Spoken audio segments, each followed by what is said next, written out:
रहे हैं, जो एक अंडा है उसमें से भविष्य में कोई बच्चा आने वाला है, आप उसको तक खा रहे, इतने आप निर्दयी हो गए हैं। और फिर आप ये कह रहे कि हमने इतने उपाय करे और उसका कोई असर हुआ नहीं है।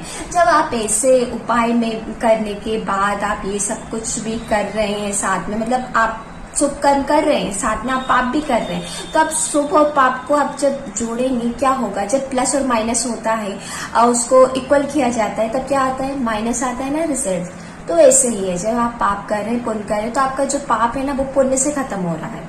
ठीक है, जो पुण्य है और पाप को बैलेंस कर रहा है तो आपको पास कुछ बच ही नहीं रहा है ना। तो आप कुछ भी कर रहे हैं अपने हित के लिए और साथ में पाप कर रहे हैं तो आपको कुछ लगने वाला है नहीं और भगवान लेने वाले हैं नहीं है।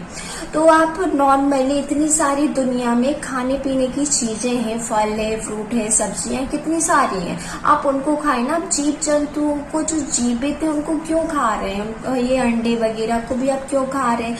मांस मच्छी को क्यों खा रहे हैं? पशु पक्षियों को आप क्यों खा रहे हैं?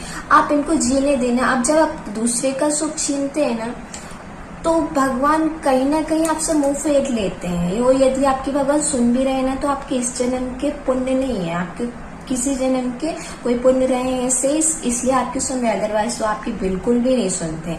और साथ में ये बात भी है, आप हमेशा के लिए चीजें खाना बंद